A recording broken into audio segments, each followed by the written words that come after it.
నమస్కారం.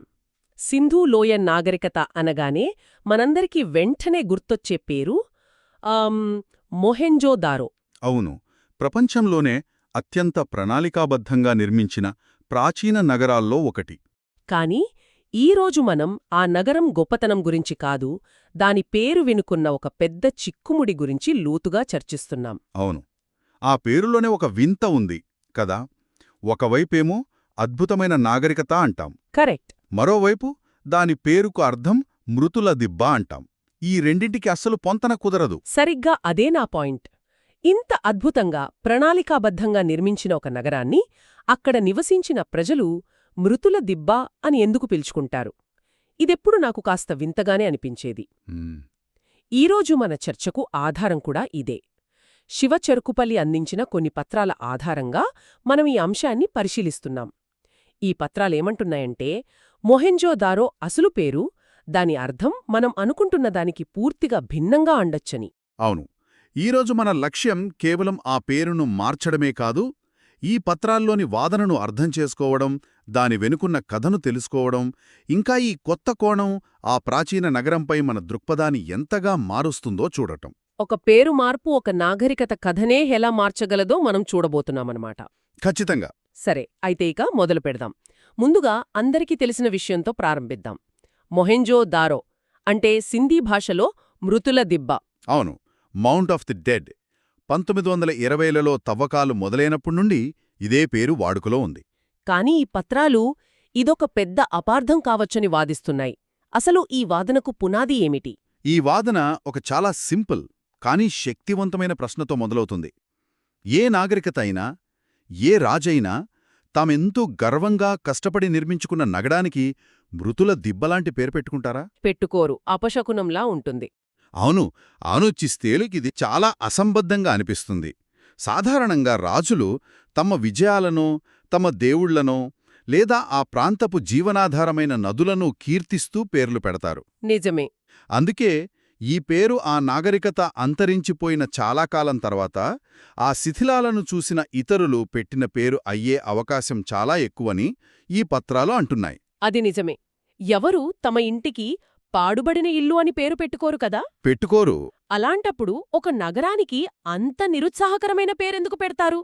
సరే, ఇది తర్వాత వచ్చిన పేరైతే ఈ పత్రాల ప్రకారం దాని అసలు పేరు ఏమై ఉండవచ్చు? ఇక్కడే అసలు ఆసక్తికరమైన విషయముంది. ఈ పత్రాలు ప్రతిపాదిస్తున్న పేరు మహంజోధారా సరస్వతి. మహంజోధారా సరస్వతి? అబ్బో, వినడానికి ఎంత తేడా ఉంది! అవును, మొహెంజోదారో అనే పేర్లో ఏదో తెలియని విషాదం, ఒక నిర్జీవత్వం ధ్వనిస్తే, మహంజోధారా సరస్వతిలో ఒక గంభీరత, ఒక జీవశక్తి కనిపిస్తున్నాయి. ధార అంటే ప్రవాహం అని నాకు తెలుసు. మహన్ అంటే గొప్ప అని నేను ఊహిస్తున్నాను. నేను చెప్పింది సరైనదేనా?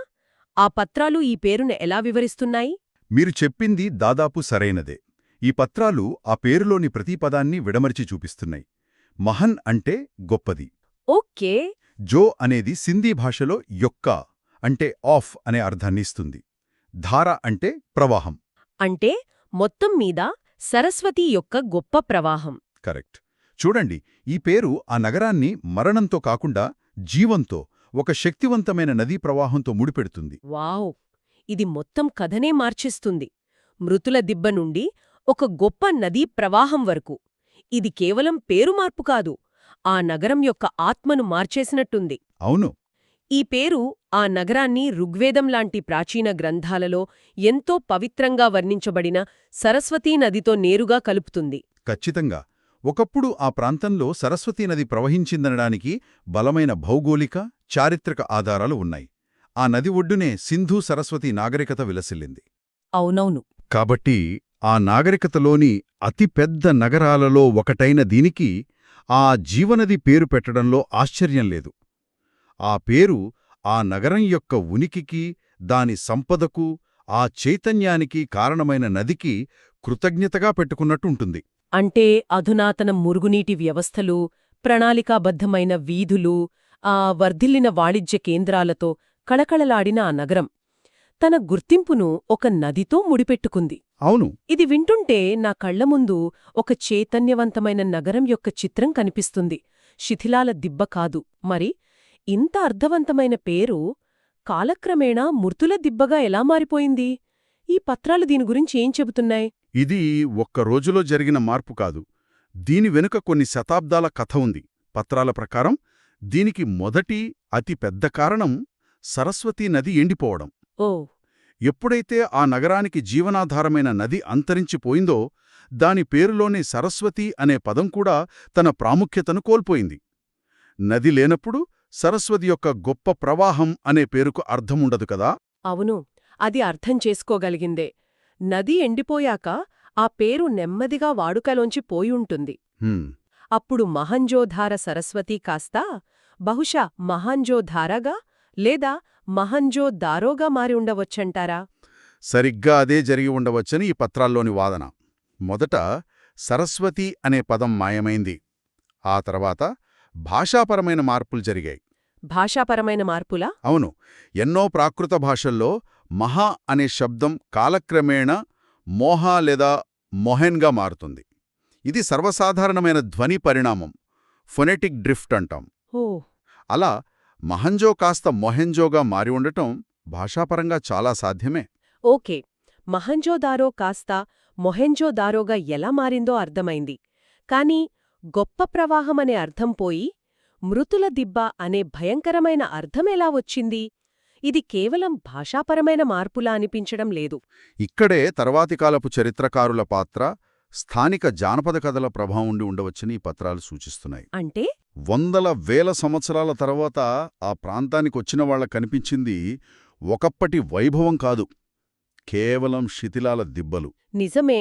ఆ పాడుబడిన నగరాన్ని చూసి దాని వెనుకున్న అసలు కథ తెలియక వాళ్లు దానికి మృతుల దిబ్బ అని అర్థం కల్పించి ఉండవచ్చు. ఆ పేరు ఆ శిథిలాల దృశ్యానికి సరిగ్గా సరిపోయింది. అలా ఆ కొత్త అర్థమే స్థిరపడిపోయిందనమాట. అవును, అలా ఒక నగరం యొక్క అసలు గుర్తింపు కాలగర్భంలో కలిసిపోయింది. అంటే ఒక పేరు ఎలా పుడుతుందో అలాగే ఎలా మరణిస్తుందో లేదా ఎలా రూపాంతరం చెందుతుందో చెప్పడానికి ఇదొక అద్భుతమైన ఉదాహరణ. కరెక్ట్. అసలు పేరు నది ఎండిపోవడంతో తన ప్రాముఖ్యతను కోల్పోతే కొత్త పేరు ఆ శిథిలాల దృశ్యం నుండి పుట్టుకొచ్చింది. ఒకదానిపై మరొకటి పొరలు పొరలుగా పేరుకుపోవడం. ఇది కేవలం పేరుకే పరిమితం కాలేదు కదా, ఆ ప్రదేశం యొక్క చరిత్రలో కూడా ఇలాంటి పొరలు కనిపిస్తాయి. ఈ పత్రాలు మొహెంజోదారోలోని బౌద్ధ స్తూపాన్ని ప్రస్తావించాయి. అది కూడా ఈ పొరల సిద్ధాంతానికి సరిపోతుందా? ఖచ్చితంగా సరిపోతుంది. నిజానికి ఆ బౌద్ధ స్తూపం ఈ వాదనకు ఒక భౌతిక సాక్ష్యం లాంటిది. చాలామంది అనుకుంటున్నట్టు ఆ స్తూపం సింధులోయ నాగరికతకు చెందినది కాదు. కాదా? కాదు. అది క్రీస్తు 2వ శతాబ్దంలో, అంటే ఆ నాగరికత పతనమైన దాదాపు 2000 సంవత్సరాల తర్వాత కుషాణుల కాలంలో నిర్మించబడింది. 2000 సంవత్సరాల తర్వాత? అంటే వాళ్లు కావాలనే ఆ పాత నగరం యొక్క శిథిలాల మీద దాన్ని నిర్మించారా? ఎందుకు? అదొక మంచి ప్రశ్న. ఈ పత్రాలు కొన్ని సాధ్యతలను మన ముందుంచుతాయి. మొదటిది ఆ ప్రదేశానికి అప్పటికే ఉన్న పవిత్రత. ఒక నాగరికత అంతరించినా కొన్ని ప్రదేశాలు తమ ప్రాముఖ్యతను కోల్పోవు. అవును. బహుశా కుషాణులకు ఆ ప్రదేశం యొక్క ప్రాచీన పవిత్రత గురించి తెలిసి ఉండవచ్చు.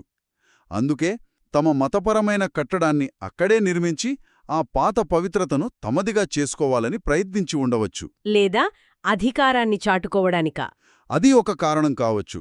ఒక పాత నాగరికత శిథిలాలపై తమ చిహ్నాన్ని నిర్మించడం ద్వారా మేము కొత్త పాలకులు, ఇది మా యుగం అని చెప్పకనే చెప్పడం. మూడోది చాలా సింపుల్గా, అది ఆ చుట్టుపక్కల ప్రాంతంలోకెల్లా ఎత్తైన ప్రదేశం. ఒక దిబ్బమీద స్తూపం కడితే చాలా దూరం నుండి కనిపిస్తుంది. కారణమేదైనా ఫలితం మాత్రం ఒక పాత ప్రపంచం యొక్క శిథిలాలపై ఒక కొత్త నమ్మకం తనదైన ముద్ర వేయడం. సరిగ్గా సింధులోయ ప్రజల ప్రపంచం మీద బౌద్ధమతం ఒక కొత్త పొరగా ఏర్పడింది.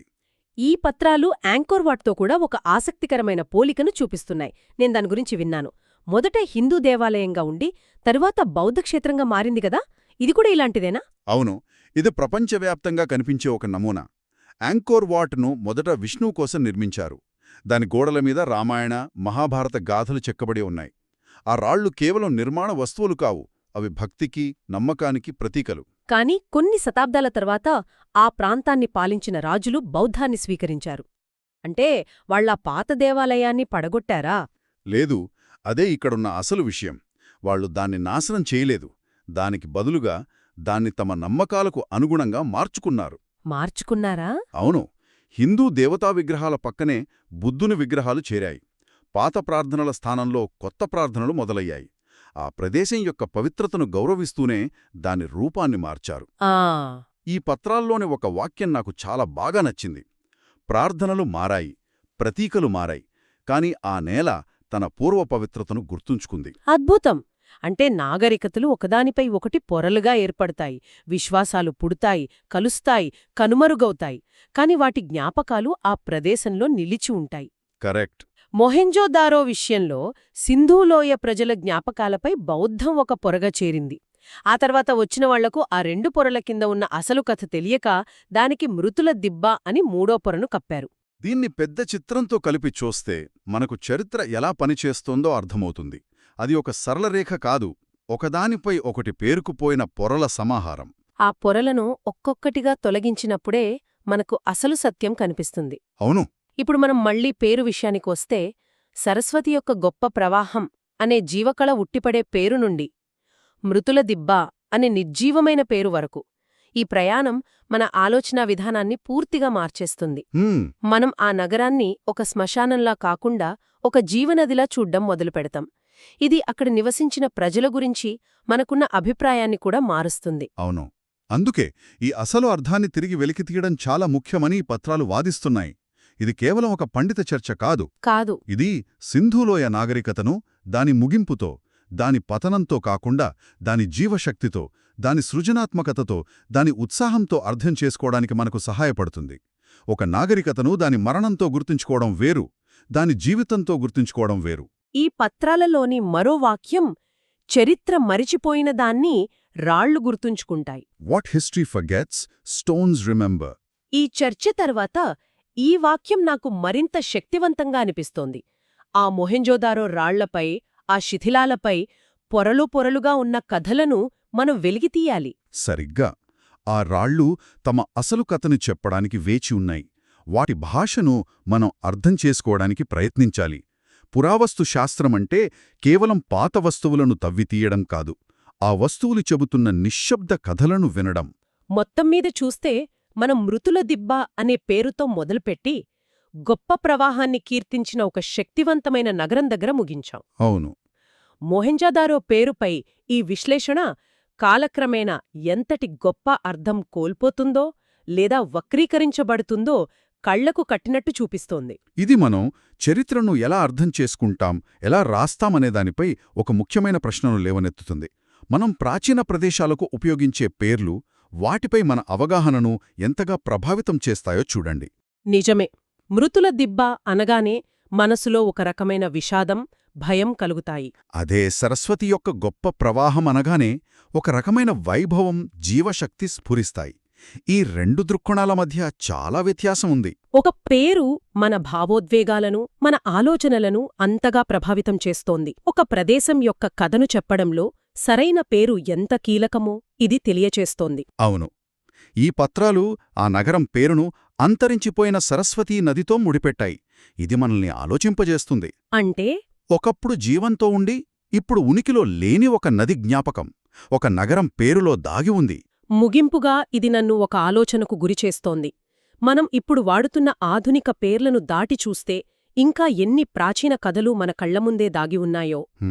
బహుశా మనం చూస్తున్న ప్రతి పురావస్తు ప్రదేశం వెనుక మనం పిలుస్తున్న పేరుకు భిన్నమైన, మరింత లోతైన, మరింత జీవవంతమైన కథ ఉందేమో. వాటిని నిజంగా నిర్వచించిన నదులు, ప్రకృతి, నమ్మకాలను మనం తిరిగి కనుగొనగలమా?